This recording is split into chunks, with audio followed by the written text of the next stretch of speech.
Meron tayong customer dito na papalit tayo. Infinity. Ayan, Infinity na QX80. Ayan, hindi natin. Ayan, Infinity. Ganyan yung logo ng Infinity. Ayan. So, napakalaki niyan. Ayan, Infinity. So, magpapalit tayo ng brake sa likod. No? Ayan. So, palit tayo. At so, pinamamakrata na natin to. So, pinamamasin shop natin. So, ito yung handbrake niya guys. Ayan, handbrake niya. Goods pa naman. Ito yung tinatawag nating fix, no? Ayan, si fix to. So ito naman yung kanyang check natin. Brake niya, manipis na rin niya, palitan na rin. So good niya yung ano, sliding pin niya. No? Di-play pa on. Ayan, pag nagpapalit tayo, ayan, pag nagpaktas tayo nito, mas better lagi na check natin yung sliding pin, no? Kailangan nag-play siya. Parang kagaya nito, oh. Ayan, sliding pin natin dapat nag-play siya. Pag parang preno siya, ano siya, nag-play po siya ng ganyan dapat. So ito, may konting linis lang to, no? Ito ayaw mag-play, oh. Pagtuto natin dito sa isa, no? Pag tinulak ko, nagmababa siya, yan, kita nyo yung rubber, nag-ano siya, pero hindi siya bumabalik dito gaya nito. Yan. Boom! Bumabalik siya. Boom! Boom! Sana all bumabalik. Para yung X mo, hindi na bumalik. Ayan. So ganyan lang po. Yan. Yan, isang mga tip yan. So, ito yung gulong ng Infinity. Ayan, ang logo ng Infinity yan. So, yan, sige. Pakita natin mamaya, no? So, yan. Ganyan po kalaki yung makina ng Infinity.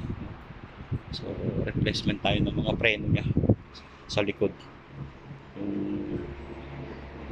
Yung kanyang rotor disc ay nandoon sa machine shop. Pinadala namin kasi yung aming pang makarata doon. Yung pamarakata namin doon, yung pang machine shop namin sa disc brake, eh hindi siya ubra kasi malaki yung ano nito. Ayan, kita naman natin dito. So malaki pang kotse lang kasi yung sa amin na yung hindi siya ubra. Sobrang laki kasi ng rotor disc nun, kaya decided kami na idala na lang sa iba. Pinagawa na lang namin sa iba. So ayan. Siyempre, ito yung kanyang mga bolt babaklasin natin doon, no? Pag tayo nagbaklasin lang naman. Yan, yung anim na sa stop bolt niya. Ito yung para sa mga tornilyo niya sa stop bolt niya. Nalaglag pa. Yan. Yan. Anim po yan. Yan, ito. Yan, nakaparehas naman yan. Tapos dalawa dito para doon sa preno niya. Saka, ano yung caliper ba ang tawag doon? Ayun. Tapos yung dalawa dito para sa sliding pin lock. Yan, tapos ito. Yan ang papapaklasin natin. Pag nagkano po tayo ng ganyan, nagbaba po tayo ng yan. No? So, make sure na dapat naka-release po yung handbrake natin bago po natin baklasin yan. No? Ayan, ito yung ating bagong brake. Ayan, ito yung gagamitin natin sa kanya. Ayan, yan po yung forma niya. Ayan.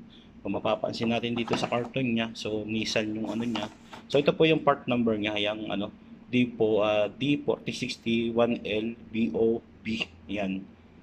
No, pad kit disc. Yan po. Yan po yung kanyang gagamitin natin sa kanya, no? From Nissan po, no? So apat po yan. So pag nagpalit po talaga tayo niyan, dapat sabayan. Okay, huwag yung kung ano yung manipis yun lang ang papalitan, wag po ganun na. Huwag niyo pong ugaliin yun. Kailangan couple po lagi, no? Yan. Apat po yan. Bali, dalawa sa likod yung papalitan namin preno. Yan. Dalawang brake niya sa likod, no? Yung pinamamakrata pa lang. Antayin natin. Pag dumating, ayan. Fast forward tayo. Ito na yung ano, makrata natin siya. Yan. So, yan. Sofa. So, kinis na sofa. So, yan. Pagkabit natin yan, yan. Tama nyo lang doon sa stud bolt niya ng anim na yun. Ayan siya. So yun, napansin ko pala, no? Ayun. Kaya pala nag-add tayo. Iba na yung kain nyo. Yung mga yan, kita ba sa camera yan? Kita nyo, may tama na talaga si yung disc brake, yung ano nyo, yung pad niya. Tama na. Tama na pala siya. Tama lang na ipamasi siya. So yun. Ano yan? Tanggalin mo yung luma. So yan. Ganun lang yung pag-setting niyan. Tanggalin pa rin yan. So yun, ganun lang. Yung kabit ko lang yung 19 na yung sa likod. Ayan. Yan, kabit ko lang yun. Yung paghigpit yan, karirin nyo. Kasi kailangan mahigpit yan. No? Hindi pwedeng maluwag yan. Hindi pwedeng sakto lang. Hindi pwedeng bahala na. Yan, kailangan. Yan. 19 socket ko yan. Ginagamit natin dyan. Yan. Dapat yan. Tapos gamitan nyo ng back rings para umano.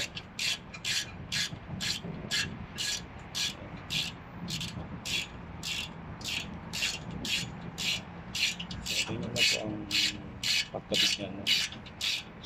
So good na goods yung kanyang pagkamakrata. Yan. Goods na goods. So, ay wah! Kita nyo, pinupukpok niya pa. Ginawa niya martilyo yung kamay niya. Huwag niyo pong gagayahin yan, ha. Sa mga bata, huwag niyo pong gagayahin yan. Pinupukpok po yan. Tanging mga professional lang po yung gumagawa niyan. Alright!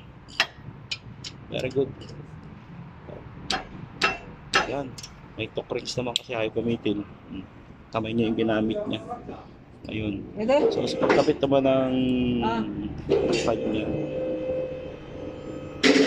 Ayan, pag magkakabit din tayo niyan, yan, lagyan natin ng konting pampadulas. Ayan, konting grasa. Ayan. Nako. Ayan. Magkano ba? So, yan, pagsalpak niya. Ha? 160 na kaya Dito? Ba't ang mura? Yung labor lang. So, yan. Kinabit ko natin yan. May sentro po yan. Sentro. Yan. So,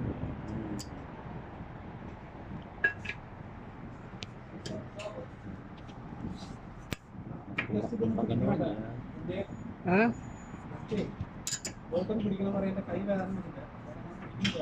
Ah. Mas better pala. Better unahin nyo sa taas. Isentro nyo muna sa taas bago yung sa baba. Yan, para masumpit nyo rin. Yan, nahirapan siya. Ang balik ng frame. So, pipulog na rin ako. Pinula ko na yung ayun, sumentro din. Sa bakas. Curve center. You put the gamit kayo ng screw. Yung tulak nyo yung sa taas. Yun. Yun. Masentro natin siya. Yan. Dapat kasi maliit na screw lang gamitin. Bangga pa siya. Yan. Tulak mo lang siya. Tulak mo lang po siya. So yun. Yung patagilid. Yan. Hindi kami magkaigi. Ayun na. Parang pumasok na. So yun. Pumasok na siya. Yun. Nagilid lang. So ito. Kailangan ito. Tandaan nyo po yan. Kung guide nyo ito. Nasa ibabaw po yan. Malaki po yun. No? Ito po yun. So ito po yung luma niya. Yung, so magkaiba po siya ng design. Masabi nyo po siya. Magkaiba po siya. Ayan. Ayan. Kita nyo po ito. Ayan, magkaiba po siya. No? Kaya tandaan nyo lang kung paano nyo binaklas yung kabit nyo yan.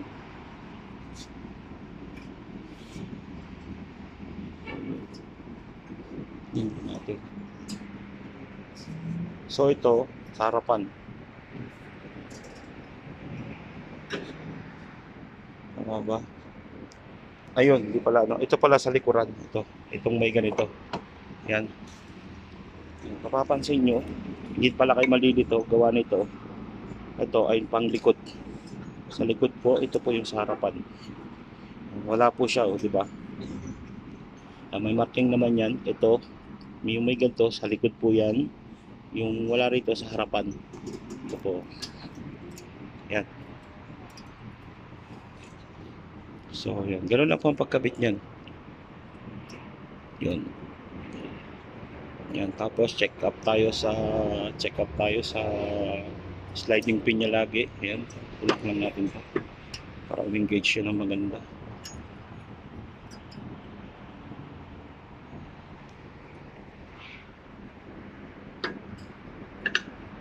Yan.